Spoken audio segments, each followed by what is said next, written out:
Juste, vous m'envoyez des messages. Un message pour qu'on commence le cours, s'il vous plaît.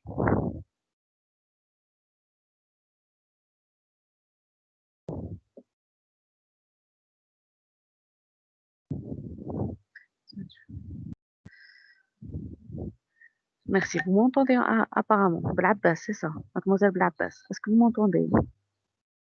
Répondez juste par oui ou non pour si on commence. Et est-ce que vous voyez la diapo?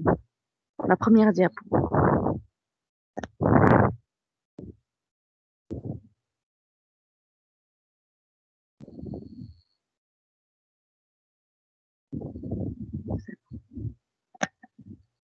Merci. Bon. Bonjour tout le monde. J'espère que vous allez bien. Oui, et vous allez en forme parce qu'aujourd'hui on a un cours plus ou moins long et j'aimerais bien avoir votre concentration. On va faire les bilharzioses. Qu'est-ce que ça veut dire? Qu'est-ce qu'on veut dire par les bilharzioses? C'est quoi comme maladie? C'est un ensemble. Déjà, comme vous voyez, c'est au pluriel. C'est avec S. Donc, c'est une maladie qui est due à un genre de parasites. Il y en a plusieurs pathologies qui peuvent être vues. C'est-à-dire, on a plusieurs symptômes cliniques selon l'espèce en cause. Donc, c'est le même genre qui est responsable de la maladie, mais selon l'espèce, on a plusieurs manifestations cliniques. Donc, elles dépendent de l'espèce en cause. On parle de bilharziose ou bien de schistosomose. C'est-à-dire, soit on a deux nominations. La bilharziose, c'est la maladie. Schistosomose, c'est bien sûr lié au nom du genre. C'est le nom scientifique, c'est schistosoma qui est en cause. Commençons par une petite introduction, une petite définition concernant cette maladie parasitaire. Donc, c'est une parasitose qui est due à des helminths qui font partie des trématodes, qui est le responsable et l'agent causal, c'est schistosoma. C'est donc c'est des vers qui parasitent les plexus veineux des viscères, de plusieurs viscères. Ici, on a pour la bilharziose les plexus veineux qui sont responsables de la maladie. Donc, ça affecte le plexus veineux des bien celui intestinal ou bien rectal. Donc, c'est ça ce qu'on va voir aujourd'hui. On a 5 espèces qui sont responsables de cette pathologie humaine. Elle est découverte en premier lieu en 1851. C'est d'où son nom déjà, selon le scientifique qui l'a découvert en Égypte. Ça se classe comme deuxième endémie, maladie endémique après le paludisme. Donc, c'est une maladie qui est endémique parce qu'il y en a des zones qui sont où on trouve cette maladie, c'est-à-dire c'est des zones euh, connues par l'agent causal où on trouve cet agent responsable de la maladie. On parle de zones endémiques, sont connues. Généralement, c'est des zones tropicales et subtropicales, mais aussi l'Algérie, elle n'est pas indemne de cette maladie. Donc l'Algérie aussi, on a en Algérie des foyers qui sont affectés par cette maladie. Bien sûr, c'est pour cela on fait le cours. Et c'est une maladie qui est connue par sa morbidité et sa mortalité. Elle est grave, liée à les lésions causées dans les tissus par les œufs, ou bien même par rapport aux parasites en lui-même. Donc, elle peut être responsable de décès et en même temps, elle peut être responsable de lésions graves. C'est pour cela on parle de morbidité importante et même de mortalité. S'il vous plaît, il y en a une personne qui a son micro qui est activé. S'il vous plaît. Donc, on passe à l'épidémiologie. Quand on parle de l'épidémiologie, donc on doit décrire l'agent causal, c'est-à-dire qui est responsable de la maladie. On parle de sa classification, c'est-à-dire de la taxonomie, pour être, c'est-à-dire bien dirigé. On est devant quoi et selon quoi on doit avoir comme manifestation clinique et comme mode de transmission et mode de contamination. Donc, concernant l'épidémiologie, vous avez la description de l'agent pathogène selon sa classification, selon sa morphologie, sa répartition géographique et son mode de contamination. Donc, il faut bien stratifier votre cours selon certains titres, tels que l'épidémiologie, qui est un chapitre primordial pour chaque cours en parasitologie. C'est-à-dire on doit connaître l'épidémiologie afin de connaître la clinique et on peut bien sûr conclure la prophylaxie et la prévention. C'est pour cela c'est un chapitre qui est primordial pour chaque cours de parasitologie. Donc, quand on parle de bilharziose ou bien schistosomose, c'est des maladies parasitaires qui sont liées à la présence d'un agent causateur qui est schistosoma. Il fait partie des platelminthes. Comme vous avez vu, donc pour les helminthes, on a deux sous-embranchements. On a les nématelminthes et les platelminthes. On a les vers qui sont ronds, c'est les nématelminthes, et les vers qui sont plats, c'est les platelminthes. D'où leur nom, c'est-à-dire platelminthes, c'est des vers qui sont plats.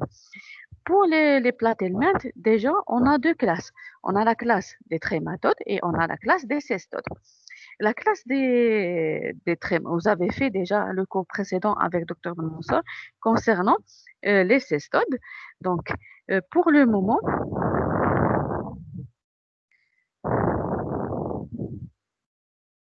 s'il vous plaît, est-ce que les diapos passent pour vous? Vous pouvez me répondre avec un message pour le moment parce que j'ai vu vos messages. Ça passe pas? Je vais essayer de reprendre. Si ça passe, vous me dites, hein. Mais maintenant, non? Toujours c'est la même chose?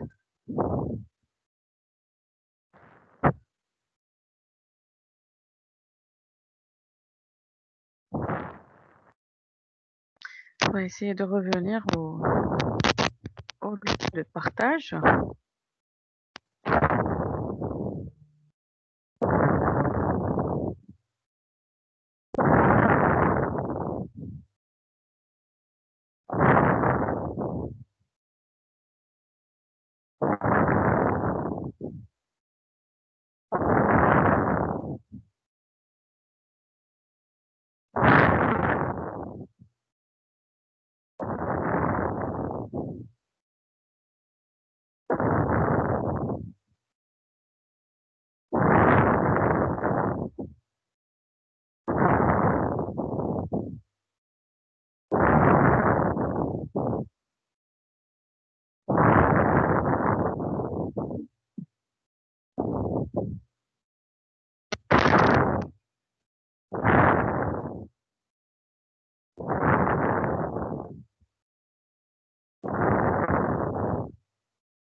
Est-ce que vous voyez maintenant la diapo?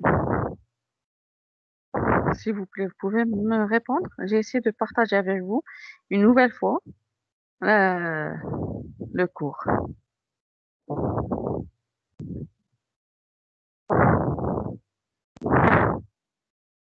Vous voyez les diapos ou non? Maintenant, c'est la deuxième. Est-ce que vous voyez la deuxième?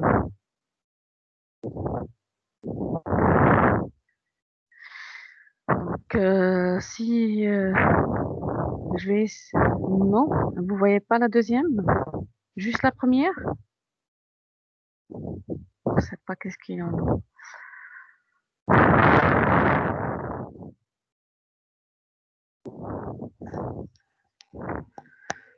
Je vais essayer. Oui, c'est juste la première.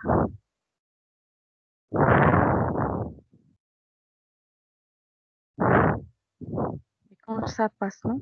Maintenant, ça passe en deuxième.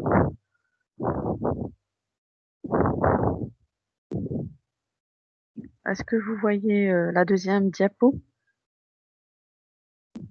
Pouvez-vous me répondre? Non. Je vais essayer de régler ça rapidement.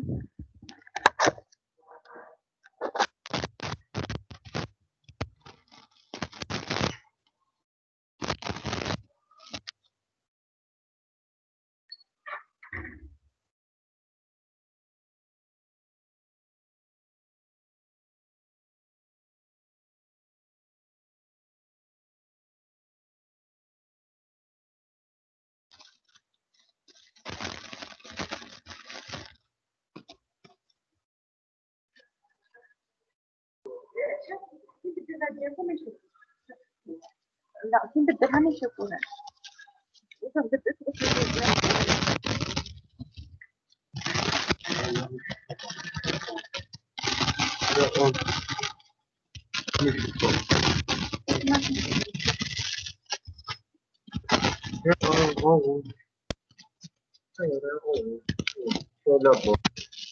كمان لو بدك غلط فيها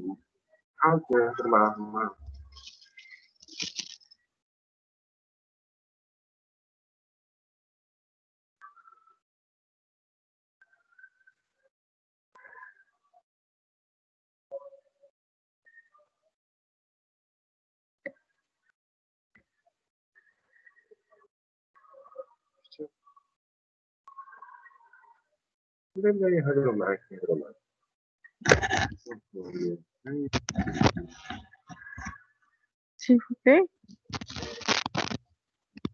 Non, ما نجمش نشوفوها الدوزيام.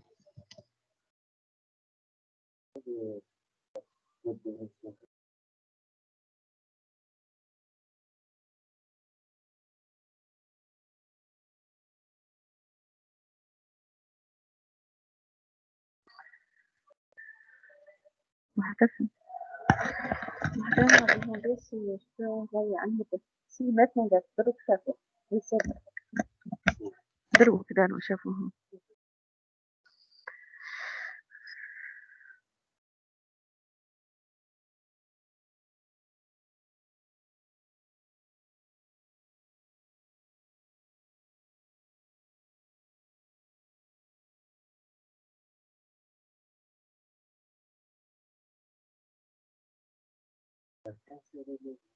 Yeah.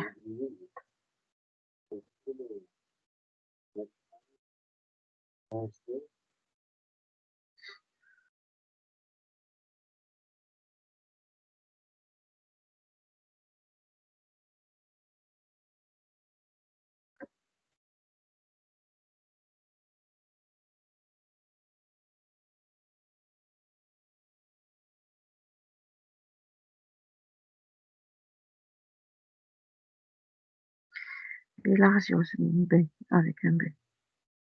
Bilharziose.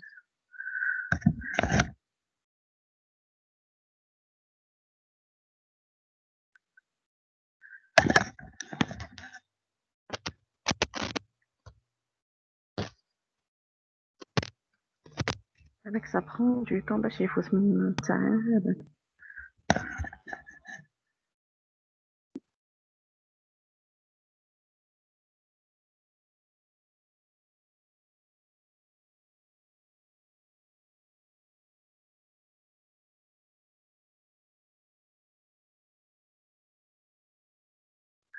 Et s'il vous plaît, maintenant, est-ce que vous le voyez?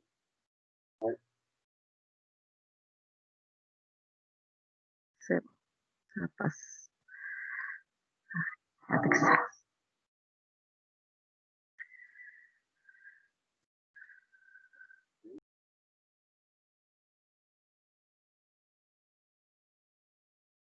Ça s'enregistre toujours, Yak. C'est bon.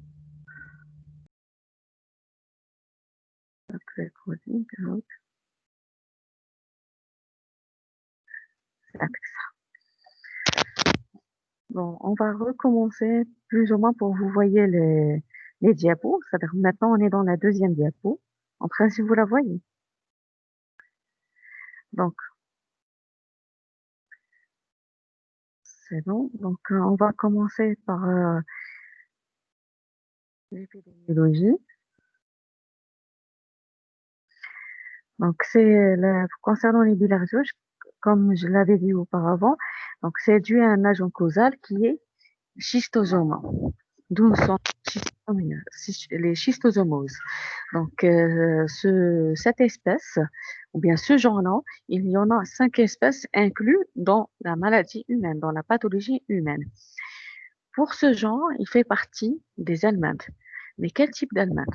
Comme vous avez vu dans les cours précédents, pour l'embranchement des helminths, on a deux sous-embranchements. Soit on a des vers qui sont plats, on parle de platelminth, soit c'est des vers qui sont ronds et on parle de nématelminth. Pour les nématelminths, il y en a une seule classe, c'est les nématodes. Pour les platelminths, il y en a deux classes. On a les cestodes et les trématodes. Quand on parle de trématodes, pourquoi on parle de classe de trématodes? C'est une classe où le vers qui est plein, il est foliacé, il n'est pas segmenté. Par contre, pour les cestodes, c'est des vers qui sont segmentés. Pour les trématodes, c'est des vers non segmentés. C'est comme si c'est une feuille. C'est pour cela qu'on parle d'aspect foliacé. S'il vous plaît, s'il y en a quoi que ce soit, vous pouvez m'arrêter ou m'envoyer des messages. C'est-à-dire, si vous ne m'entendez pas ou vous n'arrivez pas à voir les propos, vous m'envoyez des messages. C'est bon? Alors, c'est pour cela on a cette classification pour déterminer cet agent. Donc, il fait partie des platelminths. Dans la classe, c'est les trématodes, c'est-à-dire c'est des vers qui ne sont pas segmentés, c'est des vers en feuilles ou bien c'est des vers foliacés. Et c'est la famille de Distomata, d'hygiène. On parle d'hygiène, c'est-à-dire il y en a deux ramifications concernant le tube digestif. Pour tous les platelminths, soit le tube digestif n'existe pas, soit il est incomplet. Pour les platelminths. Par contre, pour les nématodes, ça existe. On va voir, Inch'Allah, avec le cours de nématodes et vous allez voir la différence entre nématelminths et platelminths. L'essentiel pour ce cours, c'est-à-dire de mettre en tête et voir que de savoir que schistosoma elle fait partie des platelminths, c'est-à-dire c'est un ver plat. Elle fait partie de la classe des trématodes, c'est-à-dire c'est un ver qui est foliacé, comme si c'est une feuille. Il est très aplati. Il n'y en a pas de segments. On n'a pas de petites parties qui sont liées. Donc c'est tout à fait, il est comme une feuille. Il n'est pas segmenté. Il n'est pas divisé.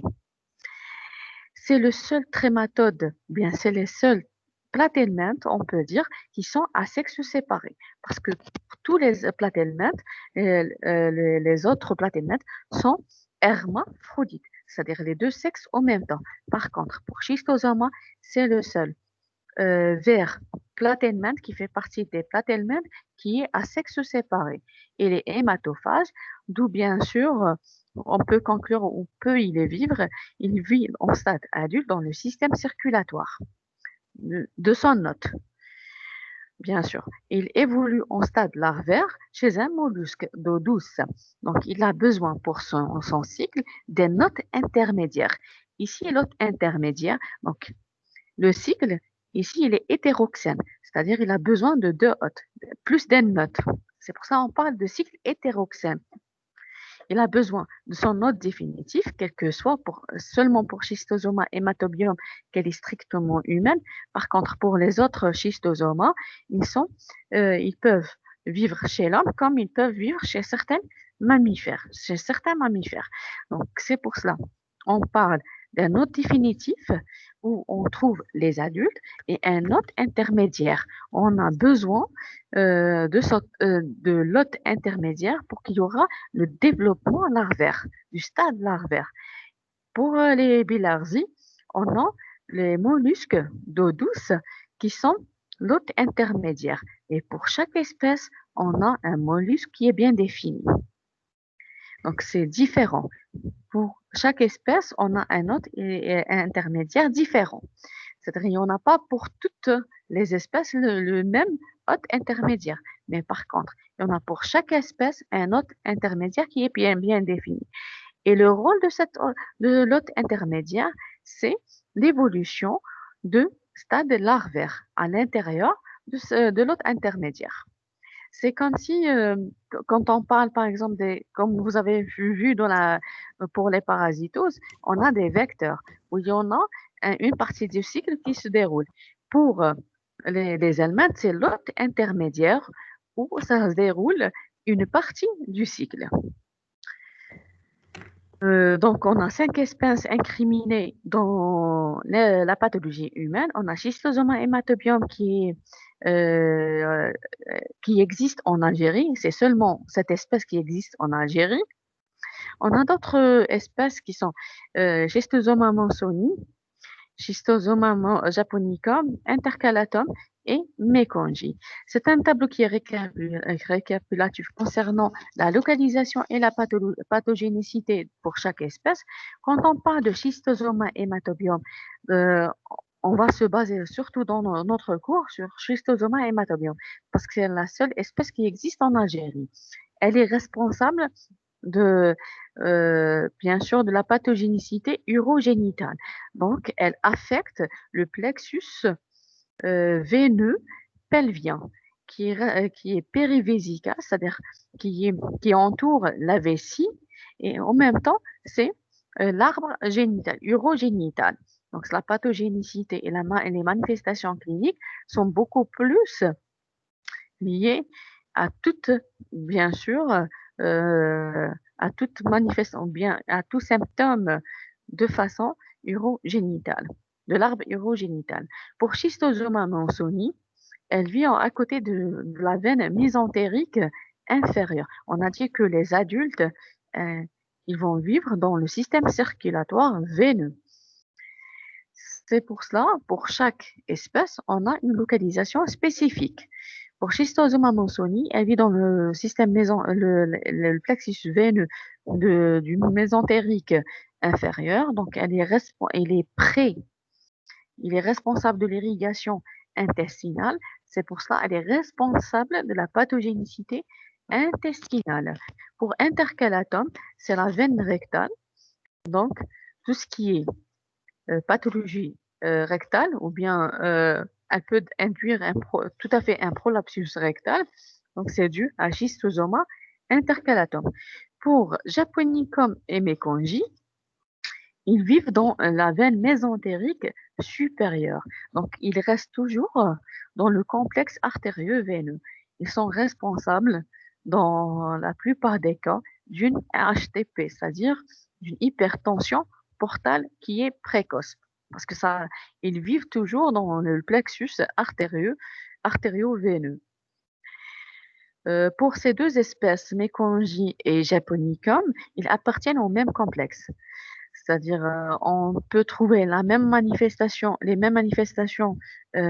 cliniques, euh, et en plus de ça, ils ont une morphologie presque identique.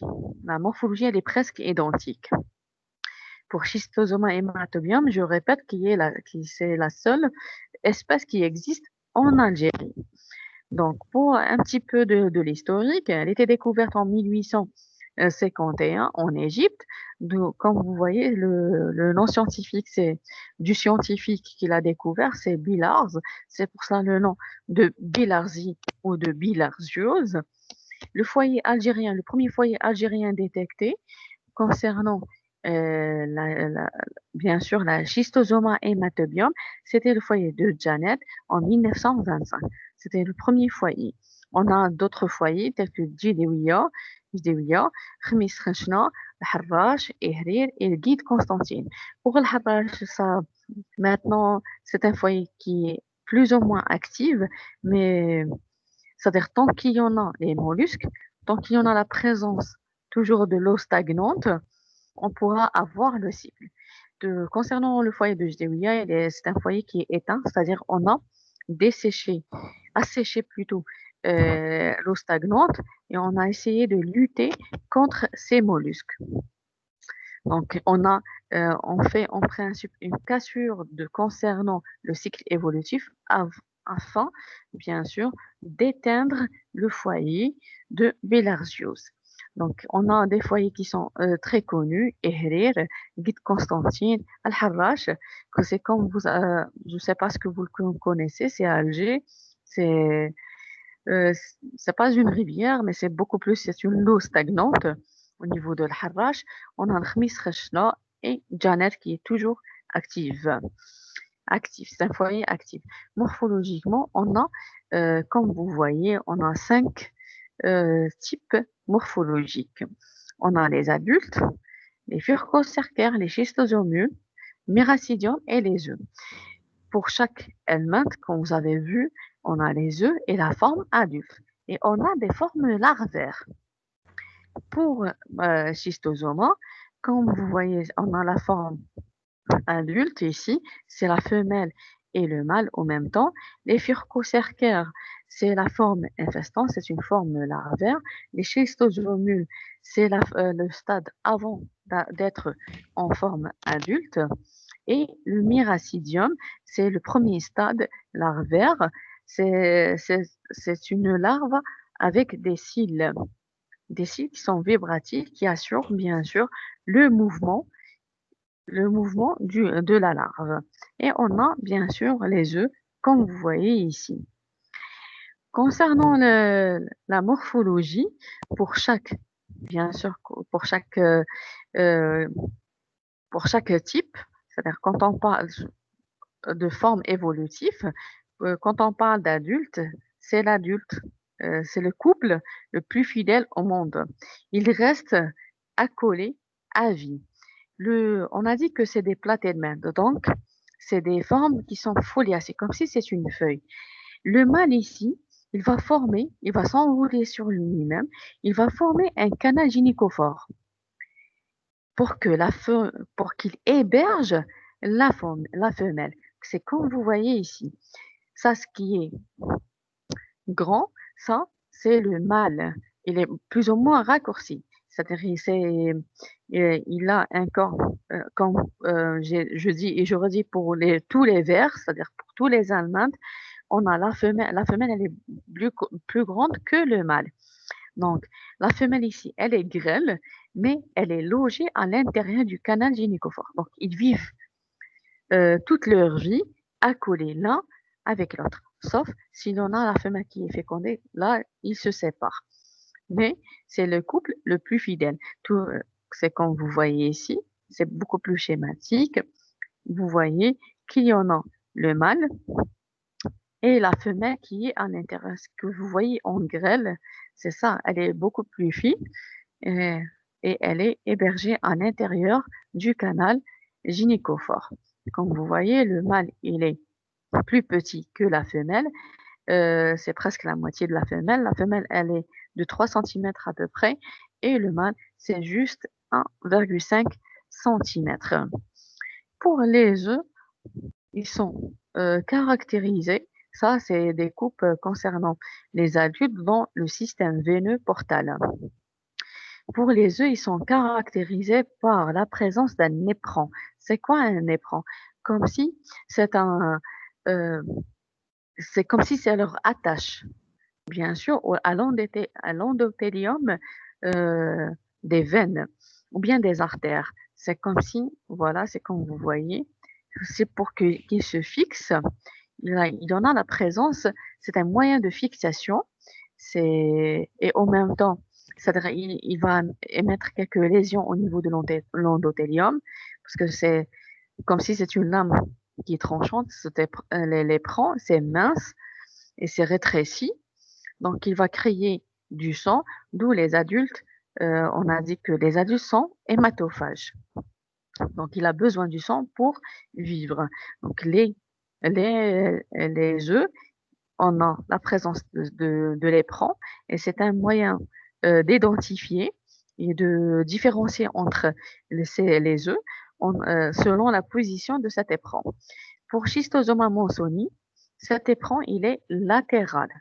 Par contre, quand vous voyez Schistosoma hématobium, il est apical.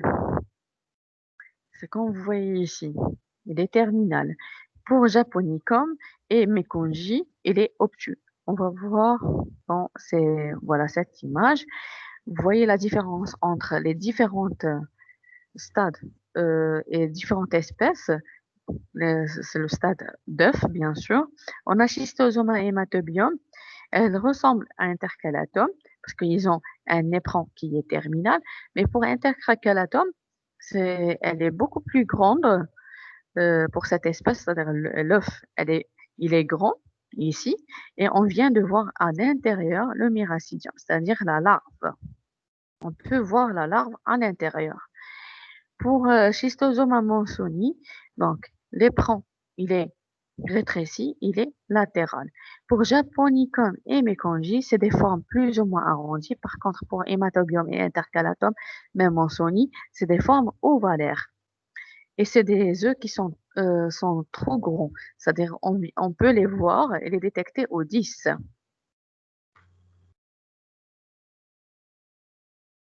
On peut les détecter au 10.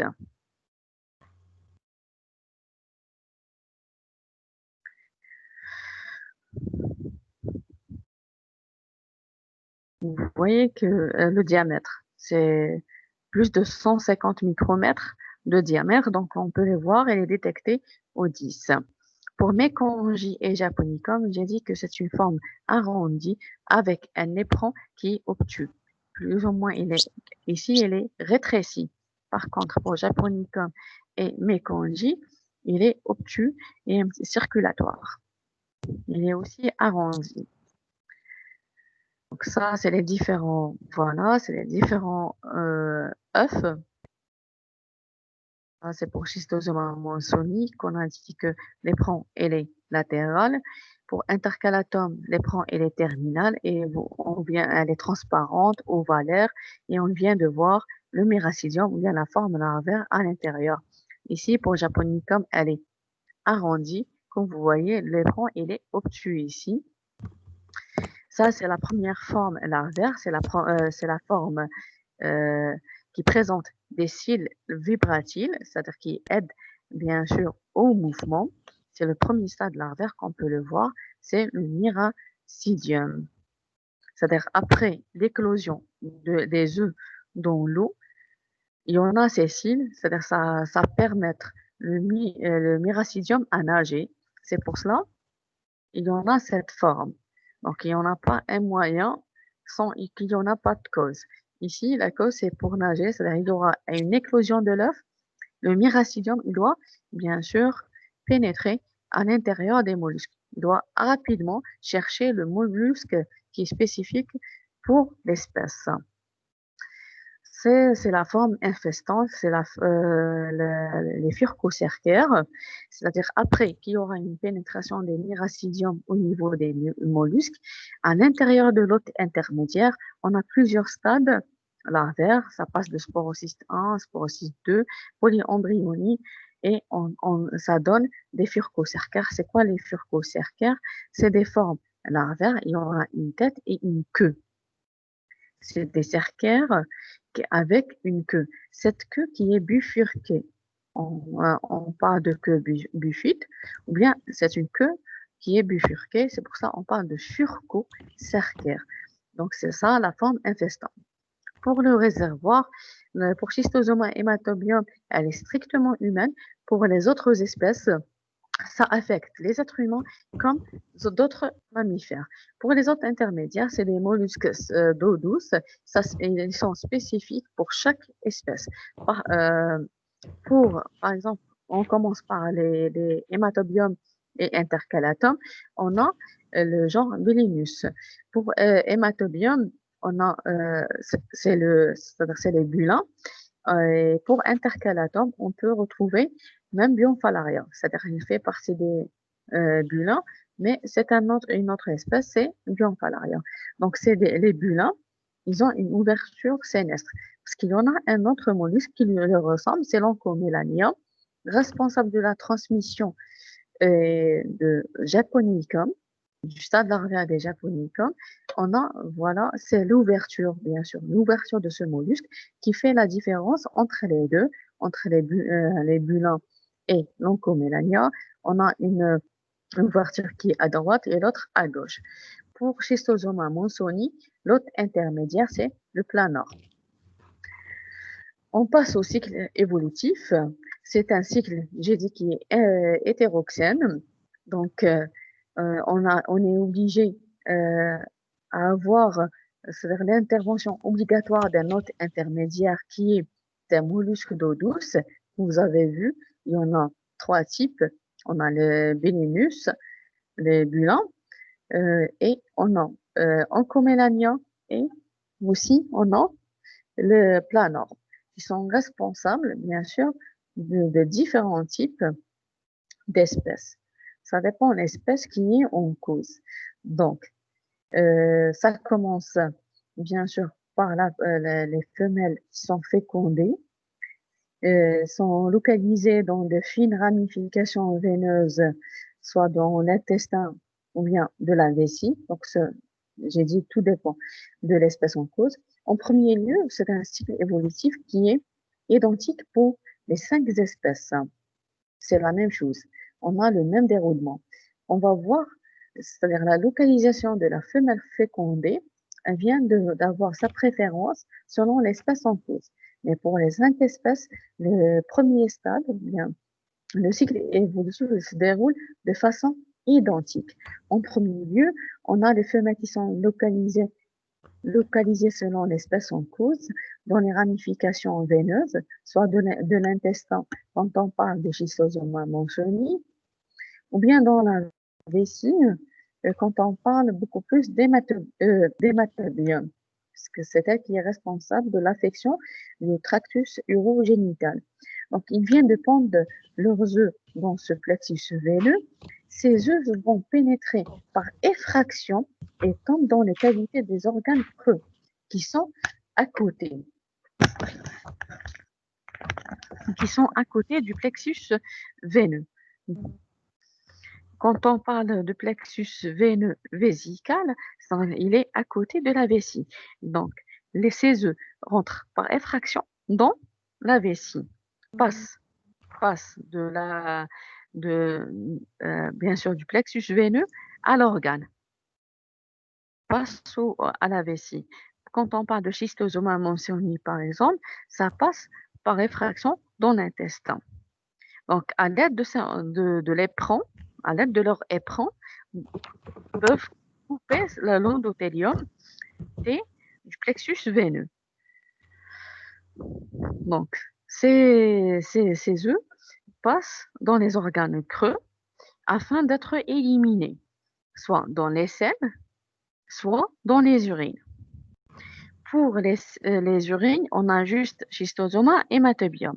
Pour les selles, on a les autres espèces. Même schistosoma hématobium peuvent passer accidentellement dans les selles. Lors de l'émission des urines, elle peut passer aussi dans les selles, avec les selles. Donc, pour les 5 espèces, on peut les voir, c'est-à-dire on peut voir les œufs de schistosoma monsoni, japonicum, mekonji, intercalatum dans les selles. Pour intercalatum, ça passe dans le plexus veineux qui est à côté du rectum, la veine rectale. Donc ça passe directement quand il y en a la pente des œufs, il y aura élimination de ces œufs dans le rectum. Donc, et ça passe dans les selles. Ces œufs vont être éliminés dans le milieu extérieur. Des fois, il y en a l'élimination de ces œufs, ça passe dans des organes qui sont pleins. Par exemple, la pente des œufs, ça peut se passer dans les organes qui sont pleins, tels que le foie, par exemple, ou bien le poumon. Et ici, ça va donner une embolisation ou bien un granulome, parce que ça stoppe l'évolution des œufs. Ils ne peuvent pas sortir. Le système immunitaire va intervenir. Il y aura comme si la formation de plusieurs, bien sûr, de plusieurs cellules à l'entourage de ces œufs qui sont bien sûr de localisation erratique. Donc, il y aura un granulome ou bien une embolisation. Par contre, s'ils sont éliminés dans le milieu extérieur, ils vont poursuivre leur cycle évolutif.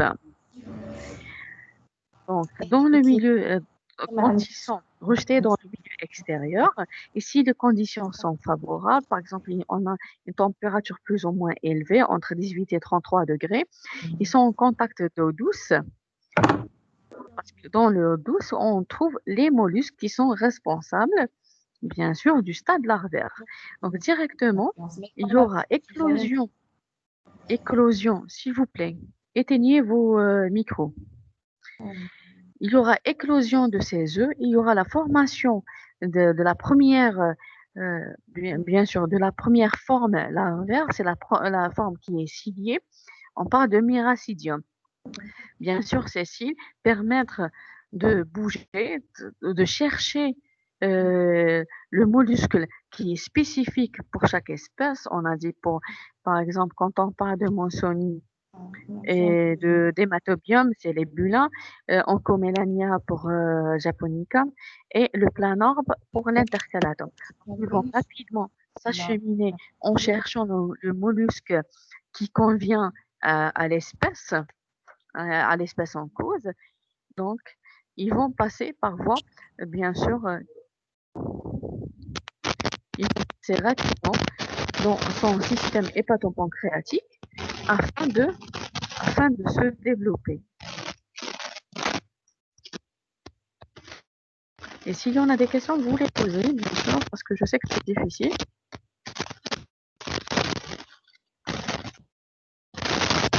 C'est difficile de un petit peu mémoriser ça. C'est pour ça que je répète et je répète pour chaque partie du cycle. Donc, ce myracidium, il va rapidement s'acheminer pour y aller au mollusque qui est, bien sûr, qui est spécifique pour l'espèce. Donc, il va apter la partie dans sa partie hépatopancréatique du mollusque pour bien sûr se développer et se transformer en d'autres formes larvaires. On a les sporocystes du stade 1, puis les sporocystes du stade 2, puis l'évolution, ça se fait en polyembryonie pour donner des fucocercaires. Il y aura bien sûr cette forme, il y aura l'élimination de cette forme dans de l'eau douce. À nouveau, c'est-à-dire le mollusque va éliminer les fucocercaires dans de l'eau douce lors d'une baignade dans l'eau stagnante où ça existe les mollusques et les schistosomes.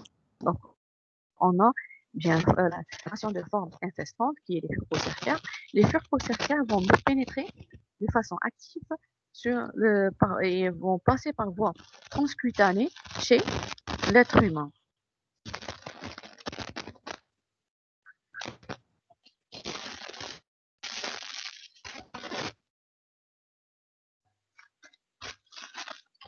Ça passe chez l'être humain par voie transcutanée. Les fucocercaires, quand elles passent, donc ça passe juste la tête, c'est-à-dire c'est juste la forme antérieure. Et il va éliminer ça, quand il pénètre, ça pénètre de façon active par voie cutanée. Donc, il va laisser la queue en dehors et va pénétrer chez l'homme. Et il y en a un certain chimiotactisme entre les fucocercaires et l'autre, et bien sûr l'autre définitif qui est l'être humain ici. Et ils vont se séparer de leur queue, il y aura juste la pénétration de la forme antérieure. Et cette forme, la partie antérieure, elle va se transformer, bien sûr, en schistosomules. Ces schistosomules, c'est comme si c'est la forme en miniature de schistosome. C'est c'est-à-dire c'est le stade avant d'avoir des adultes.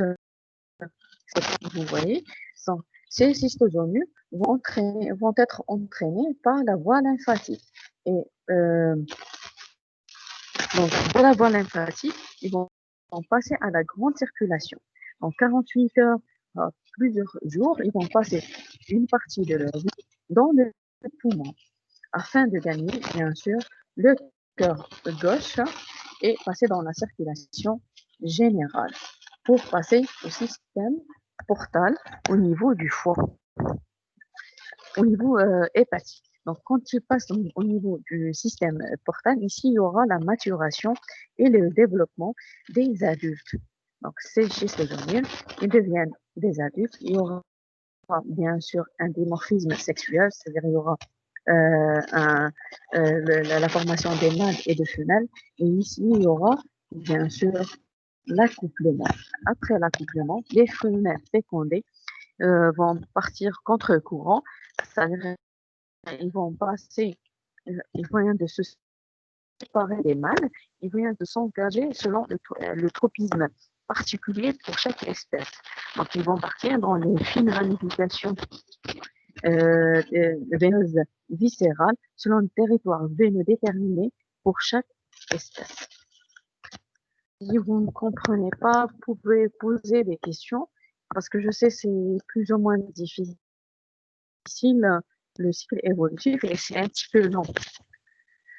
En principe, je vais refaire de façon très bref.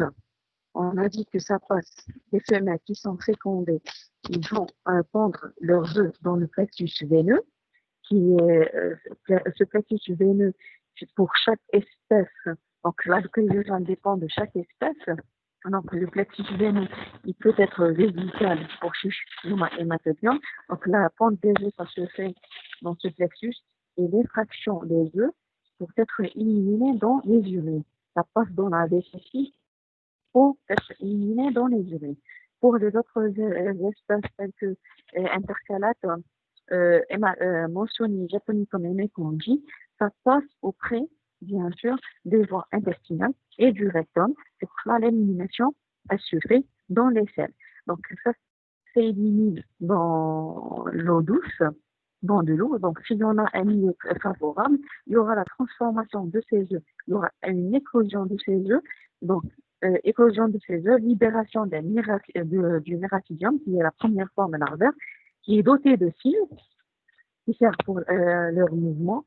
Ce miracidium, il va pénétrer rapidement dans des mollusques qui est responsable, bien sûr, d'une partie du cycle de développement larvaire.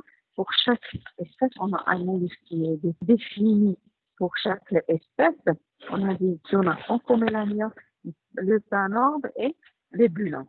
Donc, à l'intérieur, dans ce système, le système de hépatopancréatique du mollusque, il y aura le développement de stades larvaires. On a des sporocystes 1 et 2, puis on a par polyomryonie, on va retrouver, il y aura une transformation des cercaires. On parle de surcocercaire parce qu'il y en a une queue qui est bifurquée et ça, c'est ça la forme incessante. Cette forme incessante, elle va pénétrer chez l'homme par, bien sûr, par voie transcutanée, lors d'une baignade dans de l'eau douce qui est contaminée. Donc, il y aura cette pénétration et ça se fait en quelques minutes. Ça ne dépasse pas les 10 minutes. Même s'il vient de nager juste pendant les 10 minutes, il peut être infecté par les furcocercaires.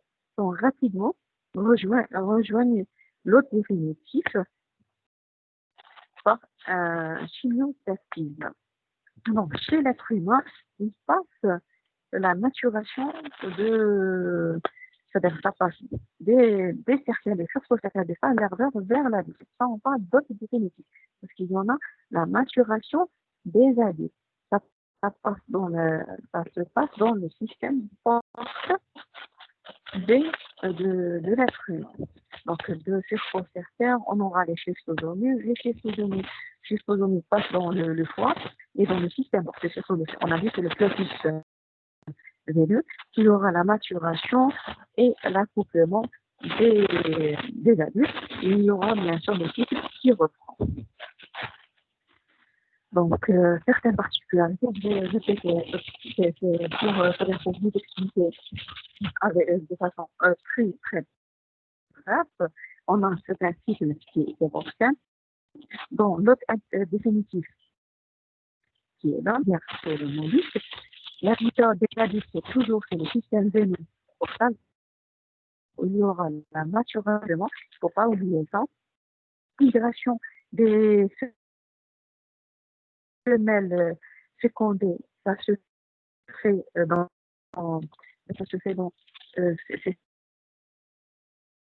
spécifique pour chaque espèce.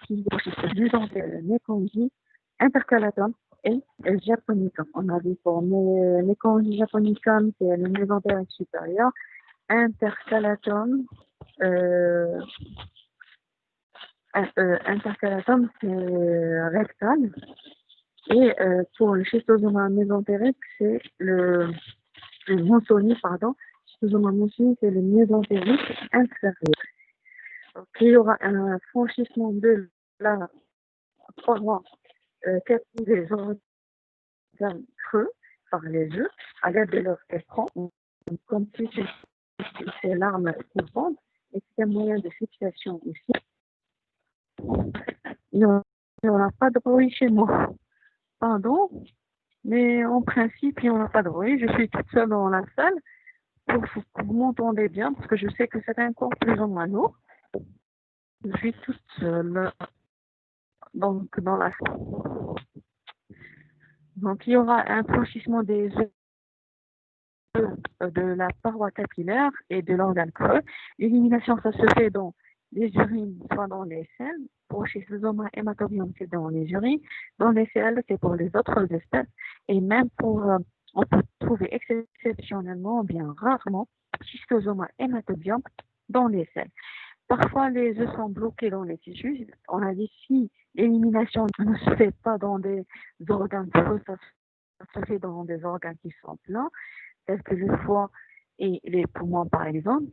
Ça, il n'y aura pas d'élimination. Donc, il y aura le système immunitaire qui va intervenir. Il y aura la migration bien sûr, il y aura l'intervention, pardon, des cellules de la défense immunitaire. Donc, il y aura la formation du fibrose que ça donne, bien sûr, un granulome. C'est-à-dire tout à fait à l'entourage de l'œuf, on aura un tissu qui est fibreux. Un milieu aquatique, il y aura l'éclosion de ces œufs et on aura le méracidium.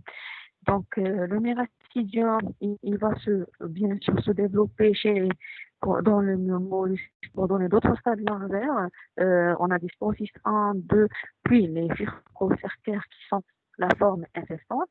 Cette forme infestante va pénétrer chez l'homme par voie transcutanée. C'est rare, on trouve par voie orale. La transformation, ça se fait par la séparation de la fibrocercaire de sa queue. Il y aura juste la partie antérieure qui pénètre et donc ça va se transformer en schistosome. Donc migration par voie circulatoire dans le poumon, puis le cœur gauche et la veine porte, où il y aura la maturation des adultes et il y aura l'accouplement. Et le cycle, bien sûr, reprend. Pour la répartition géographique, on a dit que c'est des zones endémiques. Quand on parle de bilharziose en général, c'est des zones bien codifiées. C'est des zones endémiques où on trouve l'agent causal réparti dans le monde, mais c'est très... quand on parle par exemple de schistosoma intercalatum, c'est juste l'Afrique noire. Ça existe juste dans l'Afrique. Pour schistosoma hématobium, il y en a des foyers connus.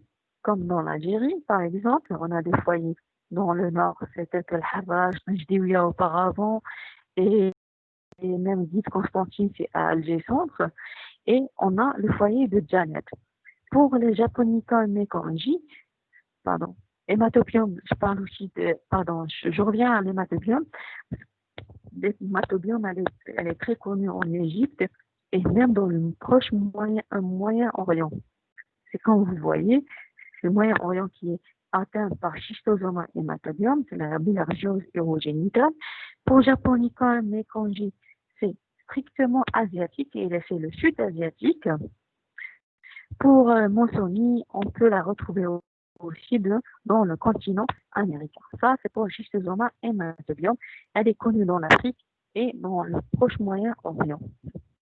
Pour schistosoma monsoni, dans le continent américain et dans l'Afrique tropicale et subtropicale. Pour l'intercalatum, c'est comme vous voyez, c'est des foyers bien codifiés qu'on les voit justement juste en Afrique. On n'a pas d'autre localisation de intercalatum. Elle est strictement africaine. Et c'est l'Afrique noire. Pour Japonica et Mekonji, ça reste de façon asiatique dans le sud de l'Asie. Donc, en récapitulant, pour schistosoma hématobium, c'est l'Afrique de l'Ouest, la Méditerranée, le Maghreb, foyer, Moyen-Orient, et quelques foyers dans le Moyen-Orient. Pour nous, c'est l'Afrique centrale et l'Amérique centrale. Pour Japonicum, c'est asiatique, intercalatum, uniquement africaine. Il y en a quelques facteurs qui favorisent l'apparition et bien sûr le maintien du cycle de schistosoma. Certaines professions peut-être, et surtout ici quand on parle de pêcheurs, dans les femmes sont plus exposées. Certaines disent que c'est un truc beaucoup plus, c'est un truc qui est hormonal. Les enfants, pourquoi les enfants qui peuvent être atteints en grande partie? Parce que c'est à eux c'est les enfants qui s'aventurent pour se baigner dans de l'eau stagnante. Le développement, c'est-à-dire de schistosome chez l'être humain, ça demande la présence d'un mollusque, de l'eau douce et bien sûr de conditions favorables. Un milieu aquatique, une température de 18 à 33 degrés. La contamination pour l'homme, ça se fait par voie transcutanée, c'est par les furcocercaires qui est la forme infestante lors d'une baignade dans de l'eau douce ou bien l'eau stagnante. On peut parler aussi de la pénétration à travers la muqueuse buccale, est possible, mais c'est très rare. De façon physiopathologique, qu'est-ce qu'on peut retrouver? Dès le premier temps, c'est-à-dire dès qu'il y en a une pénétration, la pénétration se fait en quelques instants, c'est-à-dire en quelques minutes. Mais ça peut donner une irritation de la peau. Les œufs sont les œufs les œufs sont responsables de la plupart des lésions au niveau du corps, c'est-à-dire on a c'est-à-dire lors de passage par infraction,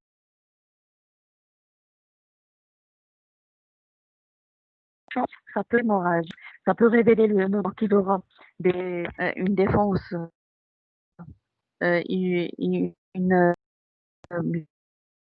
bien sûr intervention d'air par il va dégager les Antilles, donc il y aura présence en étoile. Et bien sûr, on aura aussi, on peut avoir des stases.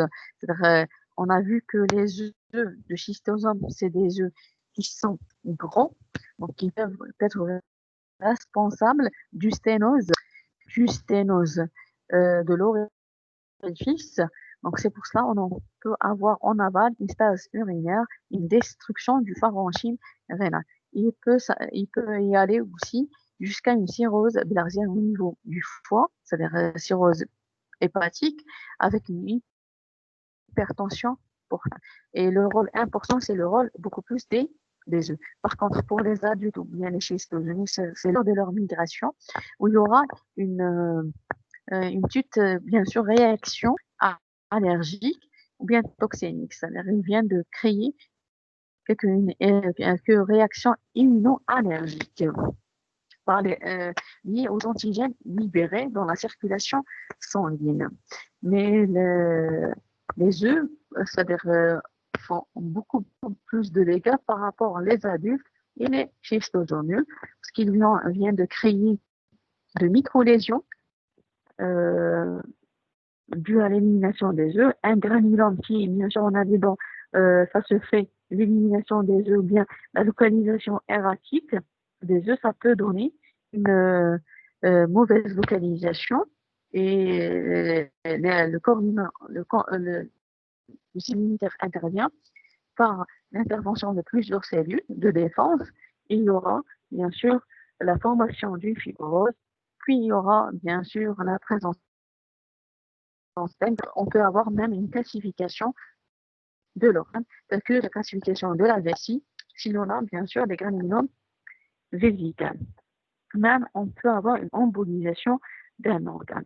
Comme vous voyez, ça peut donner plusieurs manifestations cliniques. Pour le cliniquement, qu'est-ce qu'on pourra avoir? Donc, selon le cycle évolutif, selon leur cycle, on peut voir les manifestations. Donc, selon le stade. Donc, en premier moment, il y en a la phase d'infestation, c'est-à-dire la phase de pénétration cutanée des cercaires. Qu'est-ce qu'on pourra de façon, qu'est-ce qu'on pourra voir de façon clinique? C'est des manifestations cliniques. On parle de dermatite cercarienne où il y en a une petite éruption cutanée liée bien sûr à la pénétration des fibres cercaires. Ça dure, cette éruption cutanée, ça dure de quelques minutes au maximum quelques jours et ça s'observe, c'est surtout chez les cas de primo, c'est-à-dire que les sujets non immunisés, on n'y sont jamais affectés par schistosome. Pour la phase d'invasion, c'est la phase de migration et maturation des schistosomes nuls. Ça, euh, C'est-à-dire pour quand on parle de la phase d'infestation, on a dit que ça reste juste quelques heures, quelques minutes à quelques heures. Pour la migration, ça dépasse les 3-4 semaines.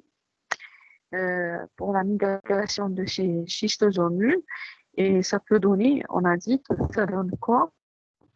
Ces schistosomes viennent de partir, bien sûr, dans la circulation. Ça passe de la circulation à la grande circulation sanguine afin de s'achever au système portable. Donc, à l'encours de son trajet, ils peuvent donner, bien sûr, un phénomène allergique.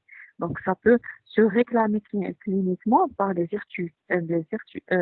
urticaires, pardon, des arthralgies, myalgies, des œdèmes, même des fois des signes pulmonaires, parce qu'on a dit que ça va rester plus de 48 heures dans le système pulmonaire. C'est une phase beaucoup plus toxémique. Comme vous avez vu, ça dure de 2 à 10 minutes pour correspondre à la migration et en même temps à la maturation de schistosomides et bien sûr à leur devenue en le système. Donc, on peut avoir plusieurs manifestations en clinique, commençant par des allergies qui est de façon cutanée. On peut avoir des conséquences pulmonaires telles que poussage asthmatiforme et même on a dit que des arthralgies. On peut avoir des, douleurs abdominales, des diarrhées ou même de hépatosplénomégalie. Même on peut avoir bien sûr des conséquences et des complications neurologiques, des céphalies et des confusions encéphaliques. On peut, pour les digestifs, on va voir parce que ça diffère pour chaque espèce. C'est pour ça qu'on vient de voir plusieurs manifestations cliniques. Dans ces zones endémiques, on parle de fièvre, parce qu'il y en a une fièvre qui est associée à ces symptômes. Toujours, il y en a la fièvre. Le maître symptôme, c'est qui est révélateur avec, bien sûr, tout dépend de l'espèce. On va voir des signes cliniques bien précis. Donc, c'est là, concernant les deux stades de phase d'invasion et d'infestation, on a fait des effets communes, mais ça sont traumas pour japonicum et méconji, plus légères pour hématobiome intercalatum et de façon intermédiaire pour monsoni. Pour la phase d'état, ça dépasse les 3 mois après le contact, c'est-à-dire après la baignade dans un milieu qui est infesté. Elle correspond à l'installation des vers adultes dans le site définitif à la pente des œufs. Les vers adultes sont dans le plexus veineux, soit digestif, urinaire et hépatique, donc induisent une réaction inflammatoire. Euh, ça peut donner progressivement, c'est-à-dire une immunité relative à la schistosome, c'est surtout dans les endémies. C'est une immunité partielle vis-à-vis à cette parasitose. On a un équilibre. Ça, c'est surinfecté. Elle est spécifique pour chaque espèce, mais elle est d'installation, non. Et rapidement, elle repart. C'est-à-dire, c'est pas on a dit c'est une immunité juste partielle.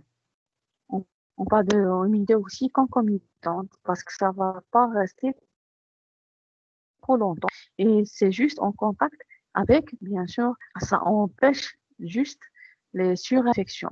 On a dit pour la phase d'état où il y en a la maturation des adultes et l'accouplement, on a euh,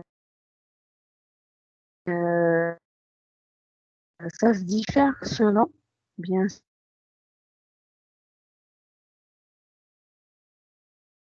sûr, l'espèce en cause. On va commencer par le chef des filles, qui est Schistosoma hematobion, qui est responsable des manifestations urogénitales.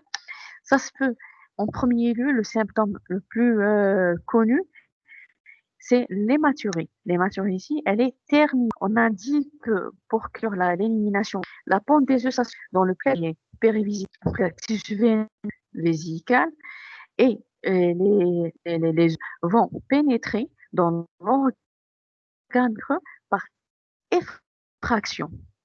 Donc, ça cause l'hématurie. Et on a dit qu'il est doté, ces œufs qui sont dotés d'un éperon. Et cet éperon, comme si c'était moyen pour le micro-lésifier. C'est pour ça qu'on parle d'hématurie qui est terminale. C'est-à-dire au moment du jet des urines, au moment du jet des urines, il y aura, euh, bien sûr, il y aura l'élimination du sang avec.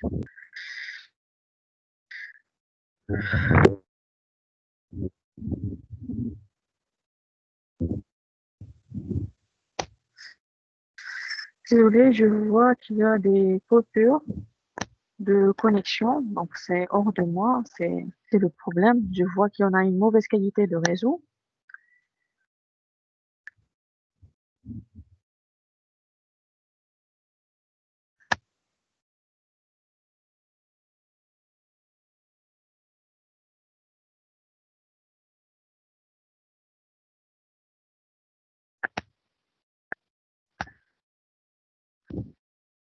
J'essaie de vous expliquer, sinon,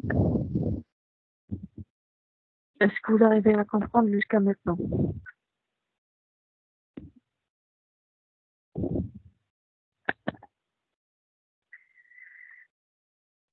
Pour la bilharziose urogénitale, c'est-à-dire d'où l'agent responsable schistosoma hématobia, donc elle est responsable d'atteinte vésicale.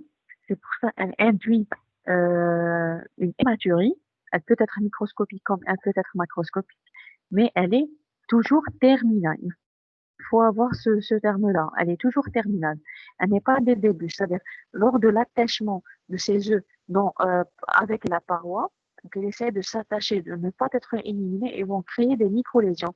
Et ça donne, bien sûr, des lésions au niveau de la vessie et ça donne du sang au niveau des urines. C'est-à-dire, tout dépend des fois, tout dépend de la parasitémie. Des fois, elle est élevée. C'est pour ça qu'on parle de hématurie abondante ou bien totale. Mais généralement, elle est terminale. On peut avoir comme signe indicatif, même de colique néphrétique, lié à une surinfection. Donc, c'est des signes qui sont alarmants. Mais le maître symptôme et le symptôme à rechercher quand on parle de schistosoma hématobiome ou bien d'une bilharziose urogénitale, le symptôme c'est-à-dire à chercher, c'est l'hématurie. Si on a une hématurie terminale. Désolé, coupe beaucoup, désolé, ça se coupe beaucoup. J'essaie de répéter au maximum. Donc, je dis et je redis que l'hématurie terminale, c'est le maître symptôme. En zone d'endémie, quand on parle de schistosoma de bilharziose vitale, donc on doit chercher l'hématurie. Donc, avoir des examens complémentaires tels que la cytoscopie, l'échographie rénale, l'échographie vésicale, afin de voir ce qui ne le plus important, c'est la fibrose de la vessie. Quand il y en a un granulome, elle va perdre son élasticité et ça donne voilà le terme, ça donne l'aspect d'une vessie en porcelaine. C'est une vessie qui est calcifiée, totalement calcifiée. Ça, c'est parmi les complications de bilharziose urogénitale et c'est un signe spécifique à cette bilharziose. Avoir c'est-à-dire synthèse au niveau de l'orifice vésical, donc c'est l'urètre. Donc, qu'est-ce qu'on aura? On aura des complications en aval et en amont. On peut avoir une hydronéphrose, même insuffisance rénale liée bien à la destruction du schéma du parenchyme.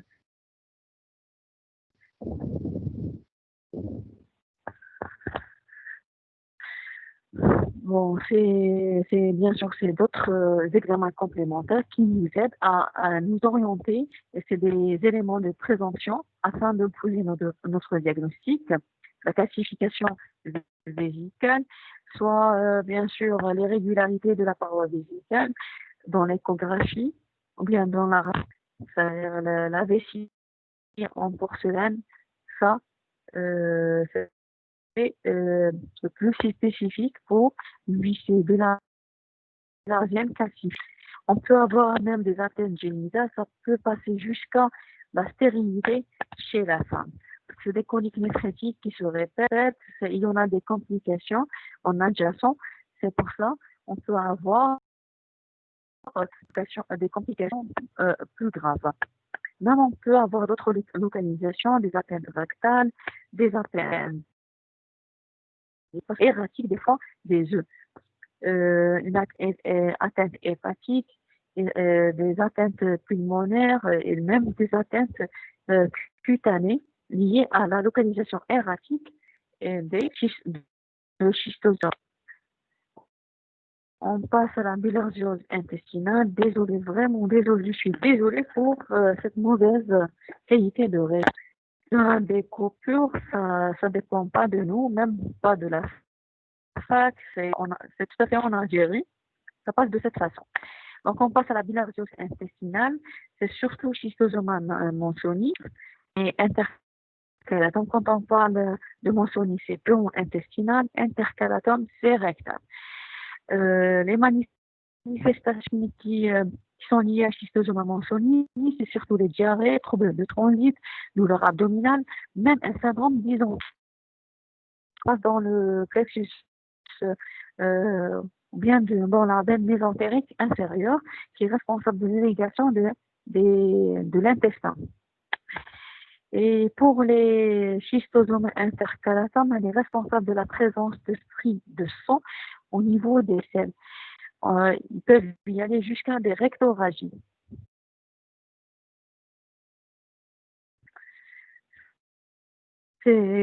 Pour l'intercalatum, c'est une pathologie intestinale qui est bas située. On a dit qu'il est proche du rectum. C'est pour cela qu'il est responsable de la présence. Les œufs se présentent au niveau de la veine rectale. Et la pointe, ça se fait par rétraction de cette veine dans le qu'il aura, bien sûr, quand il y en a cette effraction, quand il y en a une petite coupure de l'endothélium de la veine, il y aura bien sûr un saignement. C'est pour ça qu'on trouve des stries de sang dans les selles. Des fois même, ils peuvent y aller à des rectorragies. C'est dû à chez l'éperon, bien sûr, de schistosoma intercalatum. Donc, c'est de façon beaucoup plus schématique. On va une hépatomégalie. L'hépatomégalie, elle peut être rejoignée à une hypertension portale, même une atteinte pulmonaire et une hypertrophie du cœur droit. On peut avoir même une splénomégalie et un granulome adénopapillome et même un prolapsus rectal pour schistosoma intercalatum. Donc, on peut avoir des manifestations hépatospléniques.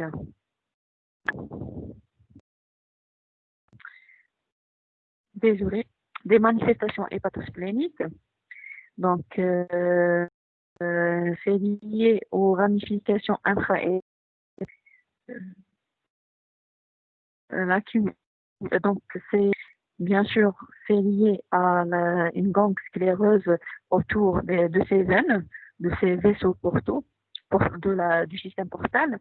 Donc, ça peut donner une obstruction totale des veines, des vénules, des petites veines, bien sûr les dimensions et le diamètre des œufs. Ça peut donner une obstruction totale des vénules portes. C'est pour ça qu'elle peut être responsable d'une hypertension.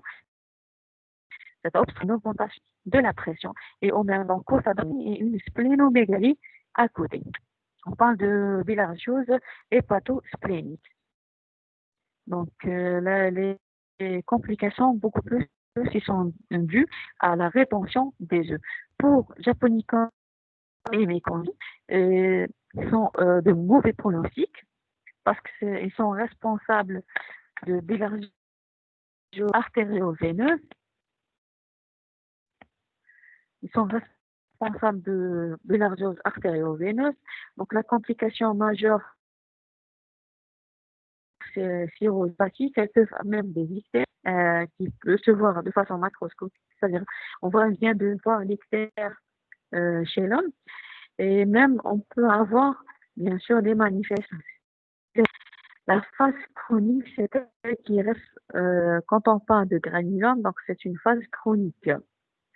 C'est une fibrose dans l'organe qui sont affectés par les œufs. Donc, les œufs sont détruits par les cellules épithéliales, sont fixés dans la paroi, entourées, ça entoure, ces cellules épithéliales entourent les œufs et ça donne une fibrose autour et ça peut donner une calcification de l'organe autour. Pour le diagnostic, on a des éléments d'orientation, c'est-à-dire le diagnostic de prévention. En premier lieu, il faut faire un bon interrogatoire.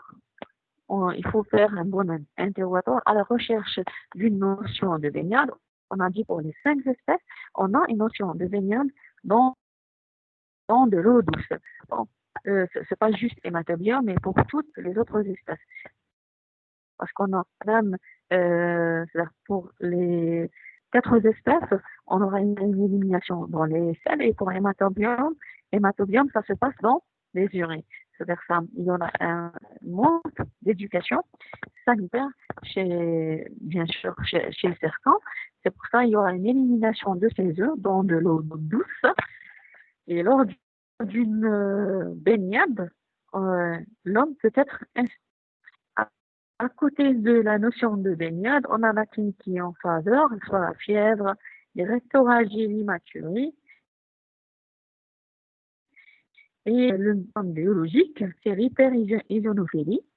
Donc, je répète, le maître symptôme biologique, c'est l'association de l'hyperisonophilie avec la notion de baignade et la clinique, qui est bien sûr le premier signe qui est élaboré, c'est la fièvre.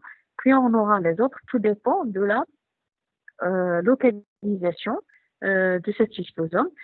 Tout dépend de l'espèce en cause. On aura les manifestations cliniques qui sont en faveur avec une hyperophilie. C'est pour les 5 espèces. On a dans la phase d'invasion, on a la migration des schistosomes, migration des on parle de phase toxémique. Donc la courbe d'hyperisonophilie, elle est c'est-à-dire en pic. On vient de voir, c'est une courbe qui c'est-à-dire élévation des éosinophiles au maximum concernant l'hyperisonophilie. C'est un élément qui est en faveur aussi de la maladie. Donc, pour la phase d'évasion, donc c'est des réactions beaucoup plus sérologiques. Donc, c'est la libération d'antigènes et les réactions anticorps-antigènes. C'est pour ça qu'on se base sur on a dit au début début, c'est 2 à 4 semaines, jusqu'à 10 semaines, il y aura la migration des schistosomies pour qu'il y aura la maturation des adultes. Donc, jusqu'à la maturation des adultes et l'accouplement, c'est-à-dire après l'accouplement, on peut avoir les œufs, c'est-à-dire après 2 manifestations, après 3 mois d'infestation, plutôt, pardon. 3 mois d'infestation, on peut avoir les œufs. C'est-à-dire avant, si on suspecte une bilharziose, c'est juste un moyen sérologique, c'est le diagnostic indirect. De 3 mois, c'est-à-dire de notion de baignade, on peut chercher dans les selles et dans les urines les œufs. En premier lieu, c'est les techniques sérologiques, c'est-à-dire à base de la recherche d'anticorps. C'est des réactions, des réactions immunologiques à base de d'IFI, des magnétinations indirectes et d'ISA, même les techniques de précipitation, et ça donne de bons résultats. C'est surtout pour les techniques de précipitation et utiliser moi-même. Alors, ça donne un bon diagnostic. C'est surtout si on avait, c'est-à-dire tous les éléments en faveur d'une bilharziose. Donc, ça confirme. Bien sûr, c'est avant qu'il y aura une élimination des œufs, avant qu'il y aura la ponte des œufs, c'est-à-dire donc juste l'émigration des schistosomies. C'est le premier stade, c'est infestation et phase d'invasion lors de la migration des schistosomies. Les techniques sérologiques donnent de bons résultats. Ici, les images des filles, c'est-à-dire on a la membrane ici qui est la membrane qui est fluorescente. Et ça, c'est les techniques, c'est la technique de l'IEP, c'est l'immunoélectrophorèse. On a des arcs qui sont spécifiques. Quand on parle de schistosoma mansoni, c'est la présence de l'arc 8 pour schistosome hématome l'arc 9. Ça, c'est ce que vous voyez ici. Quand on parle juste d'une infection à schistosome, de bilharziose, on trouve de l'arc 4. Mais pour nous, c'est l'arc 8 qui est très caractéristique pour la maladie et l'arc 9 spécifique pour schistosoma hématobium. Sur ça, j'ai eu l'IEP, bien l'immunoélectrophorèse, ça donne de bons résultats aussi dans les premiers stades du cycle évolutif. Le diagnostic, on parle d'immunologie, c'est le diagnostic direct, ni dans l'évidence du parasite en lui-même. Ici, bon, on recherche le parasite selon l'espèce en cause. Si on suspecte par exemple une bilharziose urogénitale, donc on va rechercher les œufs de schistosoma hématobium dans les urines.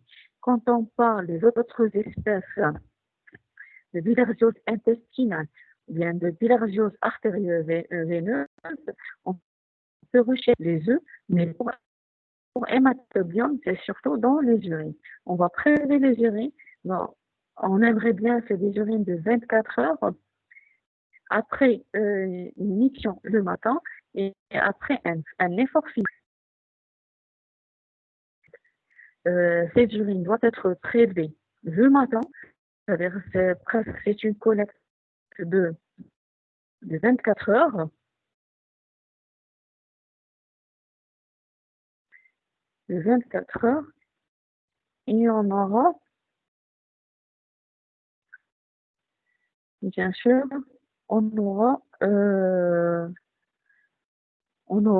ces urines après un effort physique. Pourquoi on doit faire un effort physique?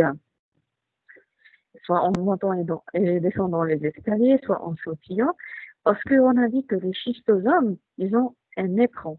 C'est un moyen de fixation, un moyen d'attachement. Donc, il va s'attacher à la paroi par cet éperon. Donc on est détaché en faisant bien sûr un effort physique, soit en sautillant, soit bien sûr en montant et descendant les escaliers. On doit faire, bien sûr, quand on récupère les urines, on fait un examen macroscopique si on a la présence ou non d'une hématurie. On fait une centrifugation, puis on va chercher les œufs de schistosome dans les urines de façon microscopique. C'est-à-dire, elle est caractérisée par l'éperon qui est terminal et elle renferme l'embryon cilié. Si on a présence de ces œufs, on doit passer à des tests de vitalité néracidienne afin de la recherche. Est-ce qu'on est devant la période la bilharziose chronique, la formation de granium, c'est-à-dire il a failli dépasser la forme aiguë, il est traité ou bien il est déjà traité, ou c'est juste une forme qui est chronique, ou bien c'est une forme évolutive. Le malade vient de faire sa maladie en ce moment. On fait bien sûr test par le bleu tripant à l'aide d'un colorant qui est le bleu tripant, ou bien juste on essaie de faire un test de l'éclosion méracidienne, c'est-à-dire on refait le cycle de la lumière de microscope, c'est-à-dire ça donne une charoscopie, bien sûr, on essaie de mettre une petite, on va former un milieu aquatique et les conditions favorables pour refaire le cycle de. Non, c'est une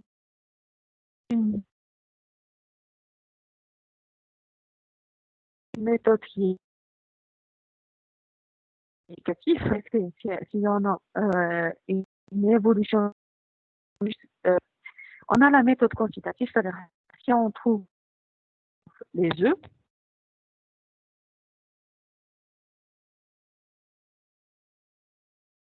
on doit voir on part à la semaine, on va essayer de compter les œufs qui existent dans les urines pour détecter la charge parasitaire. C'est une méthode quantitative afin de tester l'efficacité du traitement. C'est-à-dire même si l'examen il est examiné, on peut passer à la biotérologie, on peut avoir en évolutive. Et s'il y a un positif, on doit faire un contrôle afin de voir, bien sûr, si le malade évolue bien avec le traitement. Pour l'espèce du schistosoma monzoni intercalatum japonicum et hématobium, c'est rare de trouver hématobium dans les selles, mais pour les autres espèces, les recherches par un examen direct et des examens après concentration, soit le catoquette, soit cato-muora, afin de aussi pour compter la charge parasitaire. Donc, on doit faire un examen direct et un examen après concentration. Et, on peut ajouter, bien sûr, si on est dans des phases où le diagnostic, on est dans le stade muet du ski évolutif, on peut faire des biopsies. C'est surtout s'il s'agit d'un prolapsus rectal ou bien d'une biopsie vésicale s'il s'agit de schistosoma. Vous voyez ici, c'est des coupes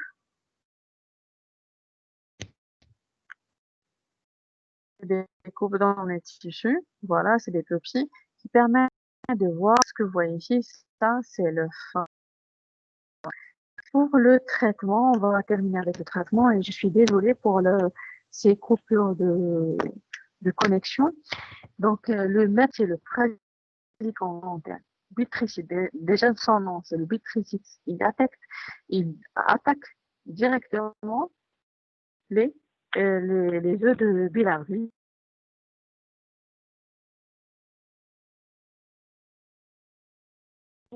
Les schistosomes et toutes les espèces sont incluses. C'est-à-dire pratiquement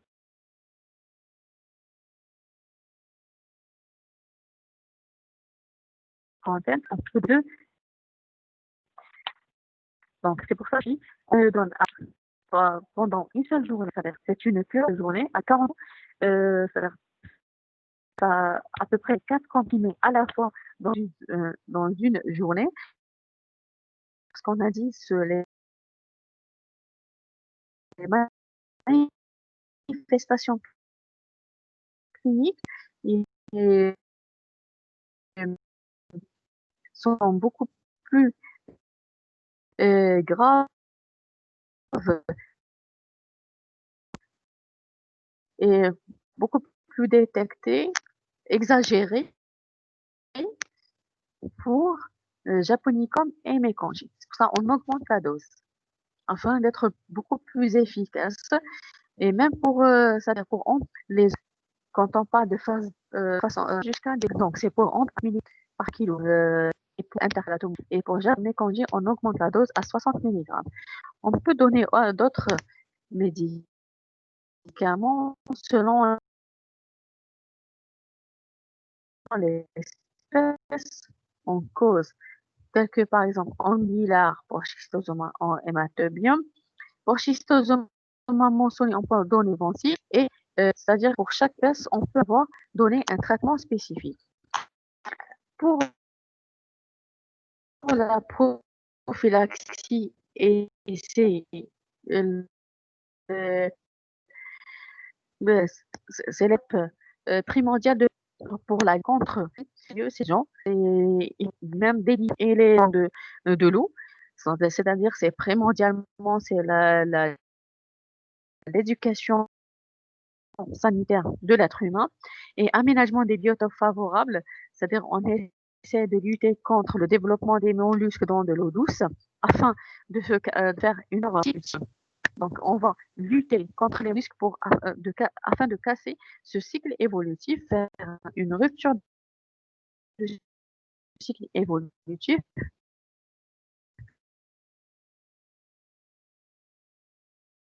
mais ça peut venir de façon sur le top et la biologie de ces hôtes intermédiaires. Le lutte est essentiel lié à l'éducation sanitaire, l'information sur le mode de contamination pour les gens et l'hygiène, bien sûr, l'hygiène générale et individuelle. Et en dernier lieu, c'est le traitement des porteurs de parasites. Et je vous remercie pour votre attention. Si on a n'importe quelle question, vous pouvez les poser. Et je vous attends, c'est-à-dire jusqu'à 11 heures, c'est quand vous voulez, parce que je sais qu'on a dépassé un petit peu le temps. Mais si on a, parce que je répète beaucoup, il y en avait beaucoup de coupures. Si on a des questions, s'il vous plaît, vous attends, n'importe quelle question.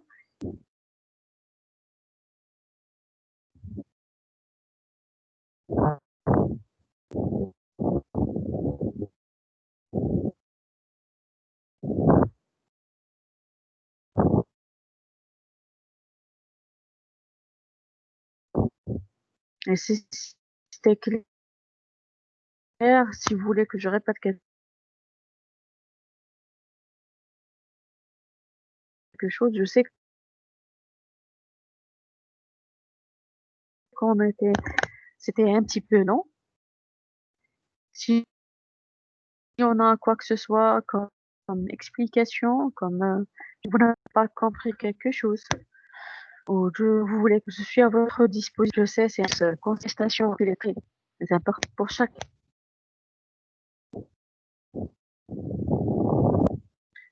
Ce qu'il faut retenir que c'est des parasites qui sont hématophages, qui vivent dans le système circulatoire.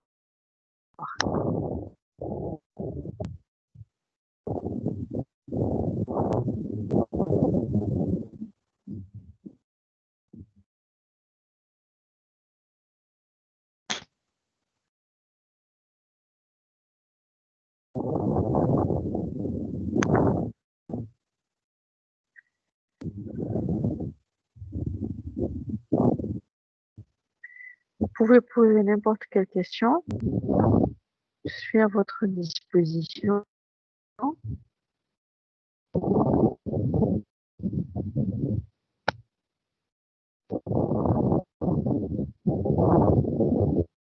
C'est afin de terminer l'enregistrement.